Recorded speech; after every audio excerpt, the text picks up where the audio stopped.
안녕하세요. 손가락복음 선교회 지휘자 강사입니다.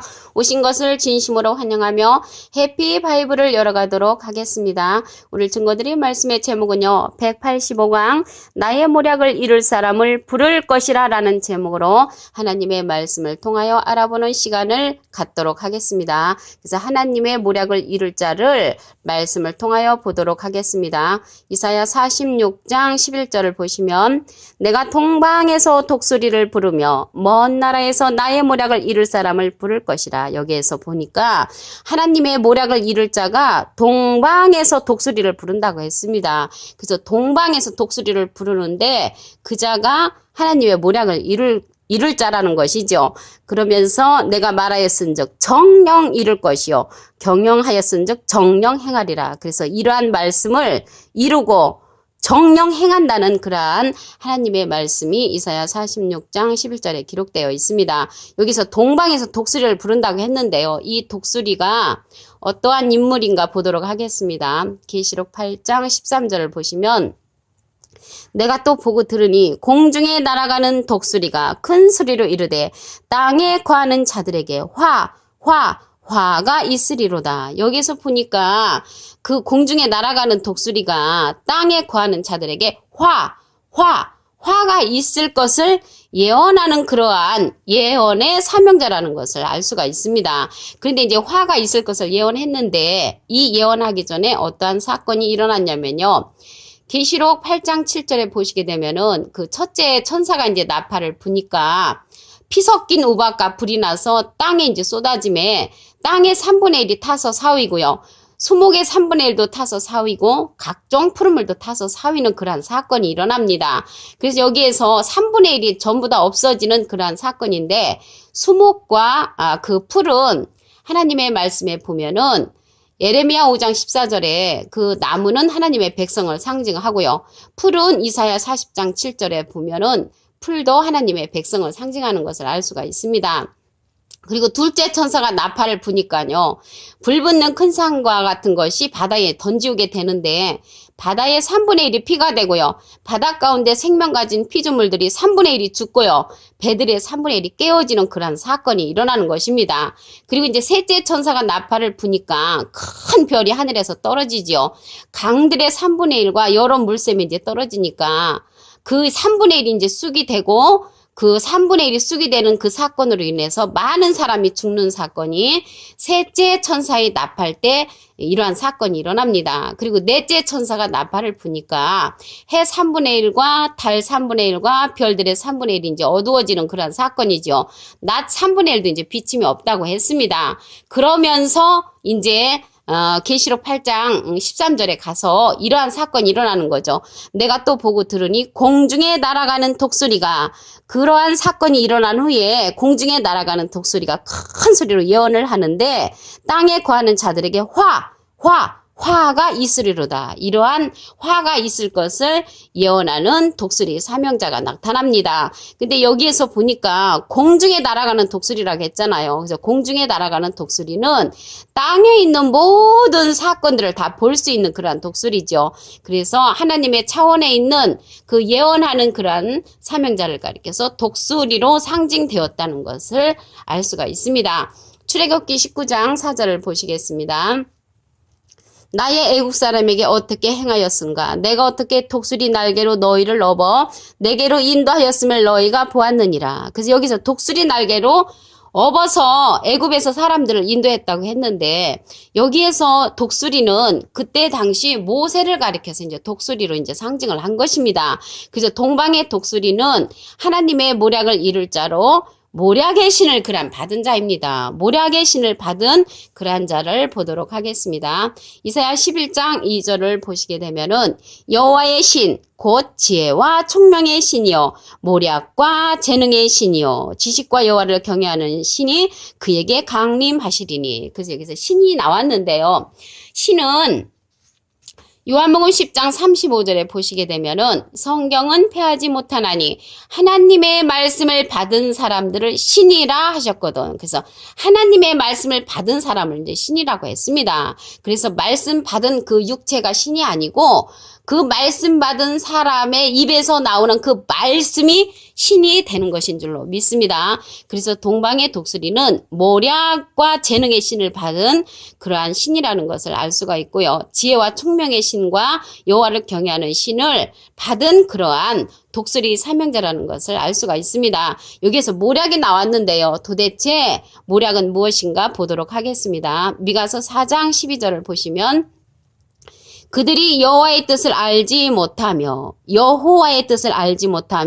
그 모략을 깨닫지 못한 것이라. 그래서 여호와의 뜻을 알지 못하는 것이 모략을 깨닫지 못한다고 했습니다. 그래서 모략은 여호와의 뜻이라는 것을 알 수가 있습니다. 예레미야 18장 18절에도 보시게 되면은 지혜로운 자에게 모략이 있다는 말씀이 있고요. 모략은 기묘하고 묘하다는 말씀을 보도록 하겠습니다. 이사야 28장 29절을 보시게 되면은 만군의 여호와께로서 난 것이라. 그의 모략은 기묘하며 하나님의 모략은 기묘하다고 했습니다. 지혜는 광대하니라. 그래서 만군의 여호와께로서 난 것이 모략인데 그 모략은 기묘하다고 했습니다. 기하고 묘하다는 것이죠.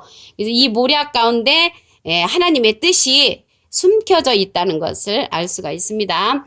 예레미야 32장 19절을 보시면 주는 모략에 크시며 행사에 능하시며 인류의 모든 길에 주목하시며 그 길과 그 행위의 열매대로 보응하시나이다. 그래서 그 열매대로 보응을 하시니까 여러분들이 신앙생활 하면서 행한 대로 그대로 하나님께서 갚아주신다는 것입니다. 주는 모략이 크시다고 그랬죠. 모략이라는 것은 미가서 4장 12절 앞에 기절에 보니까 여호와의 뜻이라고 그랬죠. 주의 뜻에 이제 크신 그러한 행사에 능하시다고 했고요. 인류의 모든 길에 주목하신다고 말씀을 하셨습니다. 그러면 여기에서 동방의 독수리가 하나님의 모략을 이룰 사람인데요. 이 동방의 독수리에 관해서 그 사명자에 관해서 알아보도록 하겠습니다. 계시록 8장 13절에 보니까 예언의 사명자였죠. 다시 한번 말씀을 보겠습니다. 내가 또 보고 들으니 공중에 날아가는 독수리가 큰 소리로 이르되 땅에 거하는 자들에게 화가 있으리로다. 이외에도 새 천사의 불납할 소리를 인하미로다. 그래서 아까 제가 계시록 8장 7절부터 12절에 그 첫째 천사의 나팔, 둘째 천사의 나팔, 셋째 천사의 나팔, 넷째 천사의 나팔이 일어날 때마다 큰 사건들이 일어났죠. 그거보다도 더 어마어마한 화가 있다는 것을 이 공중에 날아가는 독수리가 예언을 했습니다. 그래서 이 독수리는 예언하는 그러한 사명자라는 것을 알 수가 있고요. 또한 이 공중의 독수리는 하나님의 보좌권에 있는 그러한 사명자입니다. 계시록 4장 7절을 보시면 그 첫째 생물은 사자 같고 그 둘째 생물은 송아지 같고 그 셋째 생물은 얼굴이 사람 같고 그 넷째 생물은 날아가는 독수리 같은데, 그래서 넷째 생물이 날아가는 독수리 같다고 했습니다. 그러면 날아가는 이 독수리 같다고 했는데 이 날아가는 독수리가 어디에 있었냐면은 계시록 4장 6절에 보시게 되면은 보좌 앞이라고 했습니다. 수정과 같은 유리 바다가 있고 보좌 가운데와 보좌 주위에 네 생물이 있는데, 그래서 네 생물이 그 날아가는 독수리가 넷째 생물이었죠. 네 생물이 있는데 그 앞뒤에 눈이 가득하더라. 그래서 이 생물들은 보좌 가운데와 보좌 주위에 있다는 것을 알 수가 있습니다. 그래서 날아가는 독수리는 보좌권에 있는 하나님의 사명자라는 것을 알 수가 있고요. 앞뒤에 눈이 가득하다라는 것을 볼 때 눈은요, 이사야 29장 10절에 보시면 선지자라고 기록되어 있습니다. 그래서 많은 선지자를 거느리고 있는 그러한 보좌권에 있는 사명자라는 것을 알 수가 있습니다. 그리고 이들이 이제 보좌권에 있는 날아가는 독수리는 그 하나님의 사명자이지만 독수리라도 다 같은 독수리가 아니고 여호와께서 끌어내리는 그러한 독수리도 있습니다. 오바댜 1장 4절에 보시게 되면은 내가 독수리처럼 높이 오르며 별 사이에 깃들일지라도 내가 거기서 너를 끌어내리리라. 나 여호와가 말하였느니라. 그래서 여호와께서 말씀하시기를 끌어내리는 그러한 독수리도 있다는 것을 알 수가 있습니다. 왜 끌어내리겠습니까? 그 앞에 쭉 읽어보시게 되면은 교만이 가득 찬 그러한 독수리라서 여호와께서 끌어내리는 그러한 사건이 있습니다. 오늘 185강 나의 모략을 이룰 사람을 부를 것이라 했는데 하나님의 모략을 이룰 자는 동방의 독수리였죠. 이자가 동방의 독수리인데 말씀을 한 기절 보시면 이사야 46장 10절에 내가 종말을 처음부터 고하며 아직 이루지 아니한 일을 옛적부터 보이고 이르기를 나의 모략이 설 것이니 하나님의 모략이 선다는 것입니다. 내가 나의 모든 기뻐하는 것을 이루리라. 그래서 하나님의 모략은 여호와의 뜻이었죠. 그러한 뜻이 서는데 동방의 독수리를 불러서 하나님의 모략을 이룬다는 것입니다. 이자가 계시록 8장 13절에 보니까 예언의 사명자로 나타났지요. 지금까지도 그 계시록 8장에 보면은 넷째 나팔까지 커다란 사건이 일어나는데 이거보다도 더 화가 있을 것을 예언을 했습니다. 그래서 새 천사의 불나팔 소리가 있다는 그런 예언이 누구를 통해서 이렇게 이루어졌냐면 날아가는 독수리가 그렇게 예언을 했습니다. 그러면 여기 땅에 거하는 자들이 나오는데요. 땅에 거하는 자들에게 화가 있다고 했습니다. 그런데 빌립보서 3장 20절에 보시게 되면 우리의 시민권은 하늘에 있는지라 그랬죠. 우리가 땅에 거해도 하늘에 시민권이 있는 자가 있고 땅에 거해도 또한 화를 받을 자가 있다는 것입니다. 예수님 하늘에서 오셨다고 했지만 실질적으로는 마국간에서 오셨죠. 그래서 예수님은 하늘 차원에 계셨기 때문에 하늘에 이제 시민권이 되신 것입니다. 그리고 애굽에서 이제 사람들을 인도해낸 그러한 독수리가 있었죠. 그 독수리가 모세였듯이 동방의 독수리는 하나님의 모략을 이룰 자로 모략의 신을 받은 자라고 했습니다. 이사야 11장 2절에 보시게 되면 여호와의 신 곧 지혜와 총명의 신이요 모략과 재능의 신이요 지식과 여호와를 경외하는 신이 그 위에 강림하시리니 신은 요한복음 10장 35절에 하나님의 말씀을 받은 자를 신이라고 했습니다. 그래서 여기에서 보니까 모략과 재능의 신이 여호와로 말미암아 동방의 독수리에게 임한다는 것입니다. 여호와의 뜻을 알지 못하며 그 모략을 깨닫지 못하는 기절이 있었죠. 미가서 4장 12절 보시면 여호와의 뜻을 알지 못하며 그 모략을 깨닫지 못한 것이라. 그래서 모략을 깨닫지 못하는 것은 여호와의 뜻을 알지 못하는 것이라고 미가서 4장 12절에 기록되어 있습니다.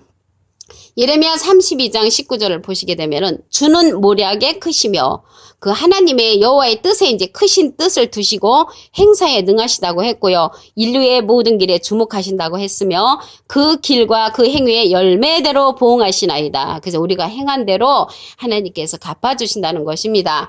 동방의 독수리는 계시록 8장 13절에 보니까 예언의 사명자였고요. 계시록 4장 6절에서부터 7절에 보시게 되면은 이 동방의 독수리는 보좌 가운데와 보좌 주위에 있는 그러한 네 생물이라는 것입니다. 네 생물을 첫째 생물은 이제 사자 같다고 했고요. 둘째 생물은 송아지 같다고 했고 셋째 생물은 얼굴이 사람 같다고 했고 넷째 생물은 날아가는 독수리 같다고 했습니다. 이러한 생물들은 보호자권에 있는 그런 사명자였죠. 계시록 4장 6절에 보니까. 그런데 이 보호자권에 있는 이 사명자들이 보호자 가운데와 보호자 주위에 있다고 했습니다.